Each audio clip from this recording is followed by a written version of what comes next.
एक मित्र ने प्रश्न पूछा। वो कहते हैं कि मैं अभी 8 बजे सोकर उठा हूँ। मुझे अचानक से अपनी दादी का ख्याल आया जो 2 साल पहले मर चुकी थी। वो लगभग 72 साल यानी लगभग 1960 में पैदा हुई और 2024 में एक्सपायर कर गई। मैं 2000 में जन्म लिया। ज़्यादा से ज़्यादा 2080 यानी अगली सदी को मैं नहीं देख पाऊंगा। और अभी की ज़िंदगी बहुत मुश्किल डर से गुजर रही है। यह सोच जब उठी तब से कि मेरे पास तो लिमिटेड टाइम है, तो मेरी ज़िंदगी से डर कम हो गया, शिकायत कम हो गई, दूसरों से जलन कम हो गई। ज़िंदगी एक ही बार मिली है, मेरे पास समय है, ताकत है, तो क्या काम नहीं हो सकता इस ज़िंदगी में। यही सोचकर मुझे अच्छा महसूस हुआ। मेरे हिसाब से ऐसा कोई काम नहीं जो मैं नहीं कर सकता, हर काम कर सकता हूँ। ये कहते हैं कि ऐसा ख्याल आया तो सब कुछ बदल गया। ख्याल क्या आया? ख्याल आया कि मेरी दादी की डेथ हो गई 2 साल पहले, यानी मृत्यु के ख्याल से क्या चीज़ इनके अंदर से कम हुई, डर कम हो गया, शिकायत कम हो गई, दूसरों से जलन कम हो गई और एक ढाढ़स, एक साहस मिला कि मेरे पास अभी समय है, ताकत है, तो मैं क्या नहीं कर सकता इस जिंदगी में। यही मनुष्य को हमेशा ही याद रखना चाहिए। यही तो बुद्ध कहते हैं कि जिसने अपनी मौत को याद रखा उस व्यक्ति के अंदर से बहुत कुछ चला जाता है। परेशानी कहाँ है? परेशानी यह है कि हमें अपनी मौत की याद नहीं। हमें अपनी मौत की अगर याद हो जाए, याद आ जाए, अगर किसी को यह पता चल जाए कि अगले पल उसकी मृत्यु हो जाएगी, और आज नहीं, अगले पल नहीं, 10 साल नहीं, 20 साल नहीं, 50 साल, मौत तो आनी ही है। लेकिन यह ख्याल आ जाना कि मौत तो आएगी ही, फिर यह राग क्यों, फिर यह द्वेष क्यों, फिर यह जलन क्यों, फिर यह लोभ क्यों, फिर यह चोरी, यह झूठ, धोखाधड़ी, यह सब क्यों करना? मनुष्य करता ही इसलिए है क्योंकि उसे याद ही नहीं रहता कि उसकी मृत्यु हो जाएगी। वह सोचता है कि मृत्यु मेरी थोड़ी होनी है, मृत्यु तो किसी और की होनी है। अभी तो मेरे पास बहुत वक्त है, मैं तो बाद में मरूंगा, अभी तो लोग मर रहे हैं, अभी मेरा वक्त नहीं आया। लेकिन हमें अगले पल का पता नहीं है। हम इतनी सुरक्षा, इतने सुरक्षित अपने को महसूस कर रहे हैं, डरे हुए हैं, लेकिन मृत्यु के मामले में हम अपने को इतना सुरक्षित महसूस कर रहे हैं, हमें ऐसा लगता है कि हम थोड़ी मरेंगे अभी, अभी तो बहुत वक्त है, अभी तो मैं जवान हूं, अभी तो मेरी उम्र 50 ही हुई है। लेकिन हमें अगले पल का पता नहीं है। जीवन और मृत्यु का यह भेद, जीवन और मृत्यु का यह रहस्य कि कब जीवन और कब मृत्यु आएगी, कोई नहीं जानता। सब ख्याल में है कि अभी थोड़ी मरना है, अभी थोड़ी वक्त आएगा, अभी तो हम जवान हैं, अभी तो बाल सफ़ेद थोड़ी हुए हैं, अभी उम्र थोड़ी हुई, अभी बालों में झुर्रियाँ थोड़ी, अभी चेहरे पर झुर्रियाँ थोड़ी पड़ी हैं, अभी बाल थोड़ी गिरे हैं सर के। हमेशा ही आदमी अपनी मृत्यु को ऐसे ही टालता जाता है और वह कृत्य करता है। वो कृत्य क्यों हो रहे? इसीलिए तो हो रहे हैं क्योंकि मुझे तो यहीं रहना है, मुझे कहाँ जाना है। इसलिए जलन होती है दूसरे से कि इसने कर लिया, मैं नहीं कर पाया, इसने कमा लिया, मैं नहीं कमा पाया। इसीलिए लोभ पैदा होता है कि यह भी होना चाहिए, वह भी होना चाहिए। इसीलिए वासना जगती है, कि यह भी भोग लो, वह भी भोग लो, अभी वक्त है, सब कर लो। हम अपना इतना वक्त लेकर चल रहे हैं और सोचते हैं कि इस वक्त में सब कर लो। धोखाधड़ी भी करनी है तो कर लो, चोरी भी करनी है तो कर लो, नशा करना है तो कर लो, व्यभिचार करना है तो कर लो, क्योंकि यही तो वक्त है करने का। और मरना अभी थोड़ी है, अभी तो हमारा वक्त है, अभी तो हमारा टाइम है कुछ करने का। हम यह सोच रहे हैं। इसलिए मृत्यु की याद बहुत जरूरी है। इसीलिए तो बुद्ध मृत्यु की याद बने रहे, याद अपने अंदर जम जाए, अपने अंदर मृत्यु की याद कभी न बिसरे, इसके लिए ही तो नवशिवतक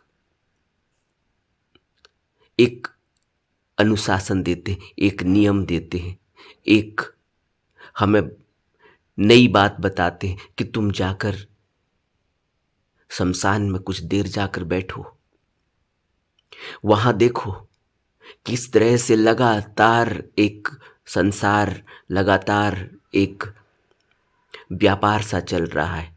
एक आता है, रोता है, पीटता है, फिर उस अपने करीबी को, जो उसके जान से भी प्यारा था, उसको अपने हाथों से आग लगाता है। रोता है, पीटता है और फिर चला जाता है। फिर दूसरा आ जाता है, फिर रोता है, पीटता है, फिर आग लगाता है या दफना देता है, फिर चला जाता है, फिर कोई दूसरा आता है। एक व्यापार सा चल रहा है। उस जगह जाकर अपनी हकीकत का पता चलता है कि कल मेरे साथ भी यही होना है, कल मेरे साथ भी कुछ लोग आएंगे, मुझे नहीं पता होगा, वह भी मुझे इसी तरह जो मेरे अपने होंगे। कोई दूसरा थोड़ी जलाता है, कोई दूसरा थोड़ी दफनाता है, मिट्टी डालता है। वो अपना ही होता है, अपना बिल्कुल करीबी, अपना खून का सींचा हुआ।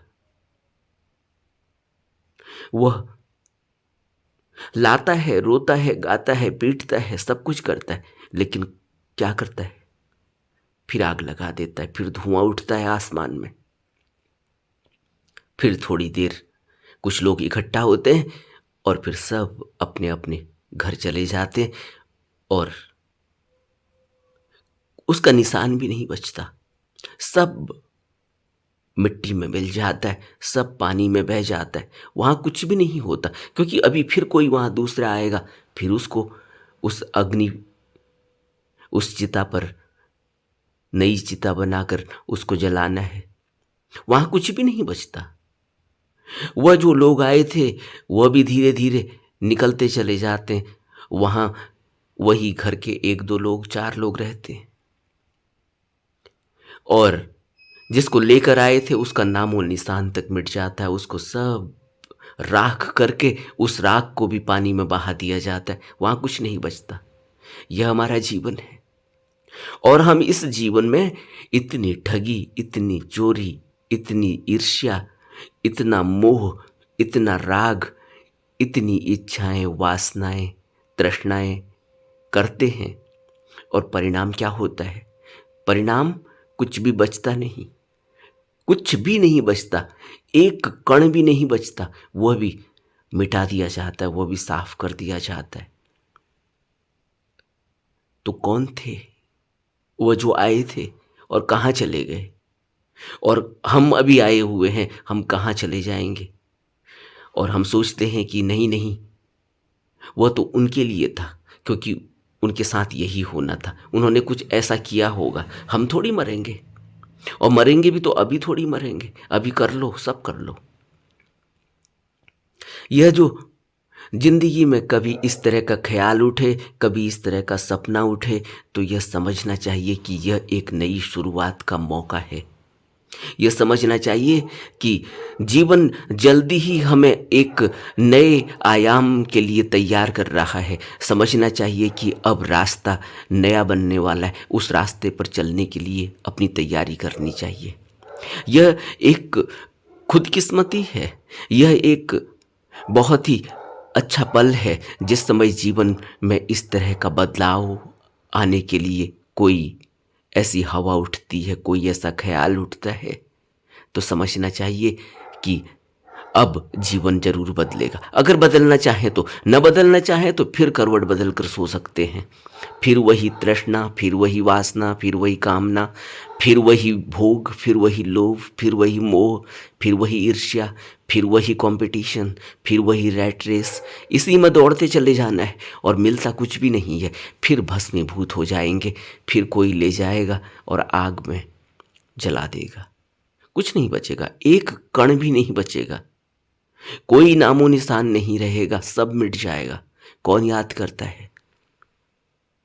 इतिहास में भी हम जिनको देखते हैं कि उनको याद किया जा रहा है, उसमें भी कितने लोग उनको याद कर रहे हैं, कितने लोग उनको याद नहीं करना चाहते।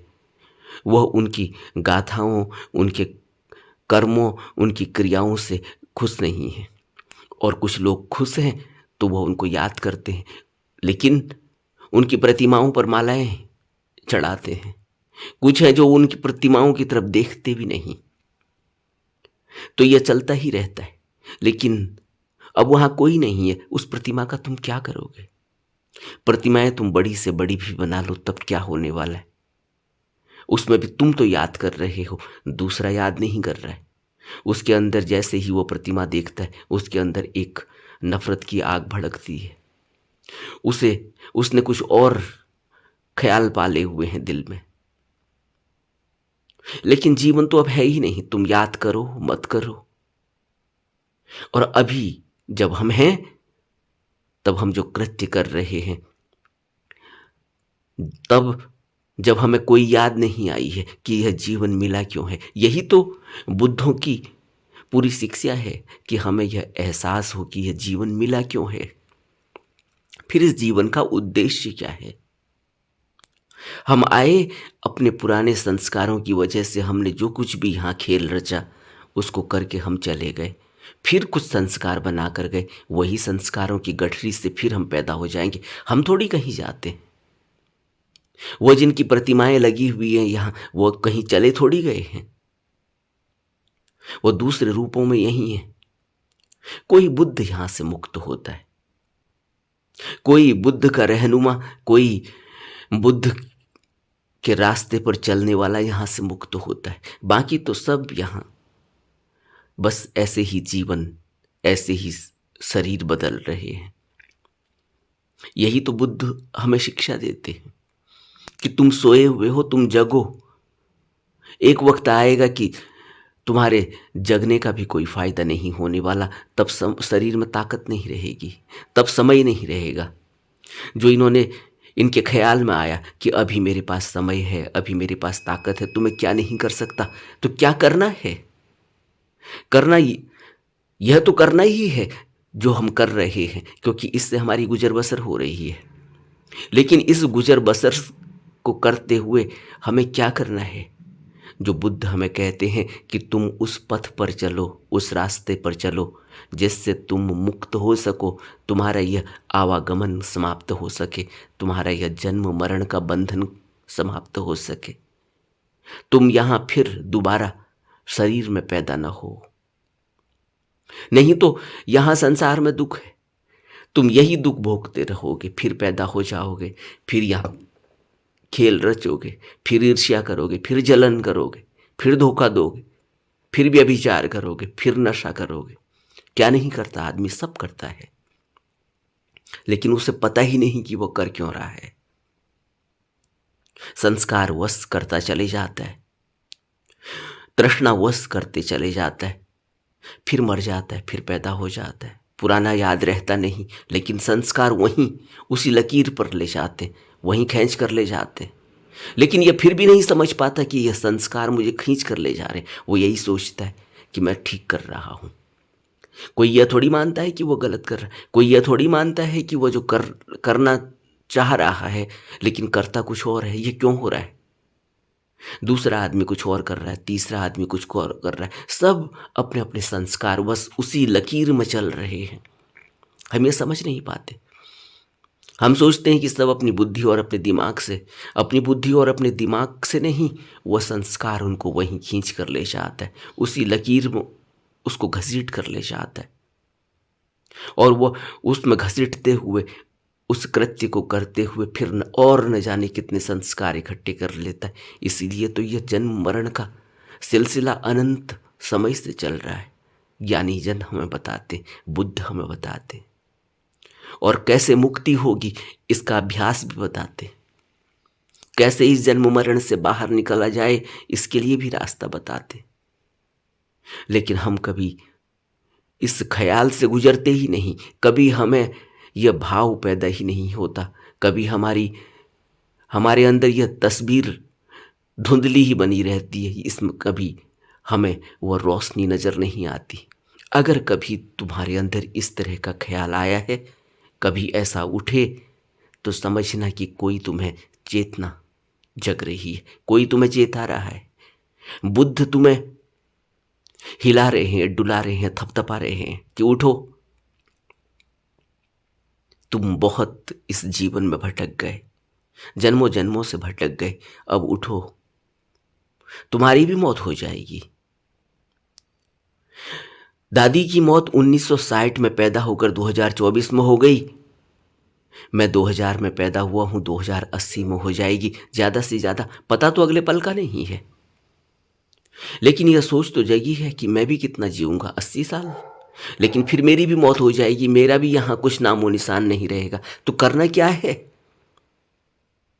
जब करना क्या है यह पता चलता है, तो यही तो बुद्ध को भी पहला प्रश्न उठा था एक मृतक को देखकर कि फिर करना क्या है। सब कुछ तो करा ही जा रहा है, इस करने से इसका थोड़ी पता चलता है कि यह जो व्यक्ति अभी तक ठीक था, अभी इसको 4 लोग उठा कर ले जा रहे हैं, ये कौन था, ये कहाँ गया।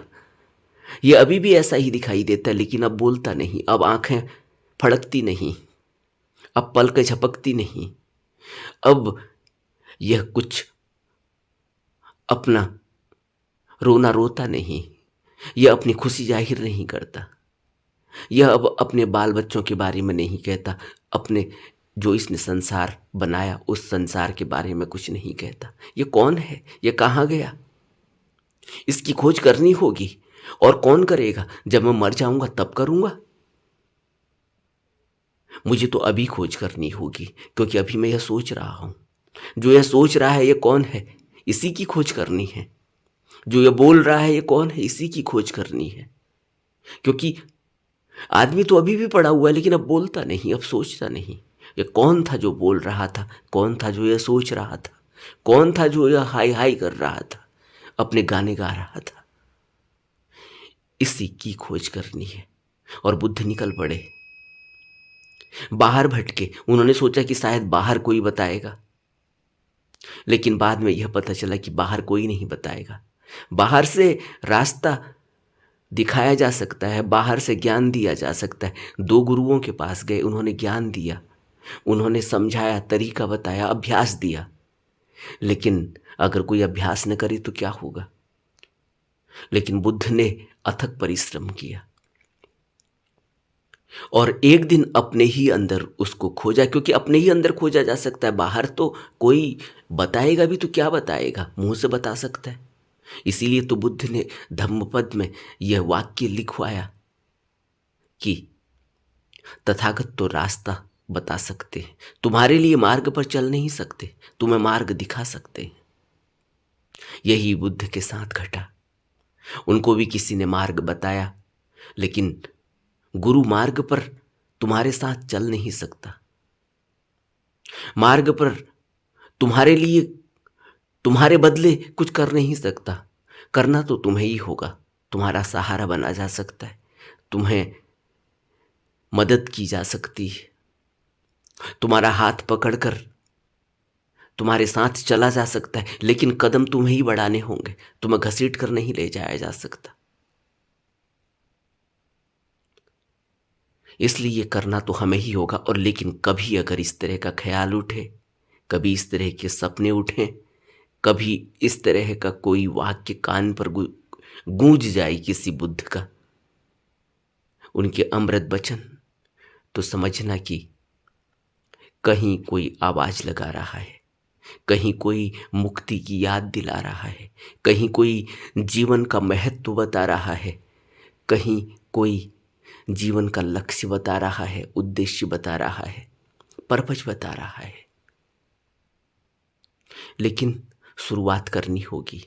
अगर अभी भी हम करवट बदल कर सो गए तो फिर मौत की गहरी नींद हमें जन्मों जन्मों तक फिर ऐसे ही सुला देगी। नमो बुद्धाय।